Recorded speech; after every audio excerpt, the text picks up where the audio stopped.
لو علمتم الغيب لاخترتم الواقع. كلمة بنقولها وبنسمعها مش عارفين معناها، مش عارفين نطبقها. عارف؟ فكر في حكمة ربنا في أي أمر ربنا اختاره لك، والله هتلاقي تدبير ربنا لك كان خير. اوعى تقنط برحمة ربنا، اوعى تبعد عن تدبير ربنا. ومهما اخترت ومهما دبرت ومهما فكرت تدبير ربنا لك أفضل وأحلى. اوعى تبعد، اوعى تكفر بتدبير ربنا.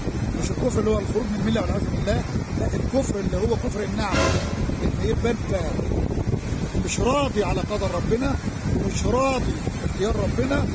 اي حاجه جات لك، ممكن ابقى جاي النهارده البحر وانا جاي في الطريق، او جاي لك امبارح وانا برتب، ابني تعب، عربيتي ما اشتغلتش. اوعى تتعذرم وتتضايق وتتنطط وتقول يا نهار ابيض واليوم والسنه. تعرف اكيد اللي ربنا دبره لك ده هو ده اللي فيه الخير. اكيد اللي تم ده فيه خير. ممكن عربيتك تشتغل وتيجي ويا عالم كنت توصل ولا لا، ولو كنت وصلت يا عالم ترجع ولا لا، يا عالم كنت بتكعبل في ايه؟ ايه جرالك؟ يعني تدابير ربنا لك لما منعتك خير. ولو انت في مكان عند حد من اهلك، حد من قرايبك، وفي شغلانه معينه، في امر معين ما عرفتش تحققه، او انت خدت خطواتك فيه ولقيت فيه حاجه معطلاه، تقول الحمد لله قدر الله وما شاء فعل. تعرف ان اللي عند ربنا افضل، واللي ربنا دبره لك هو اللي فيه الخير. لو كان فيه الخير في الامر اللي ربنا بعده عنك، اكيد ربنا مش هيبعده عنك. ربنا دايما بيختار لنا الخير، لاننا بنعبد رب كريم، رب جواد، رب منان حنان. عمر ربك سبحانه وتعالى ما هيدبر لك حاجه بتاع الشر.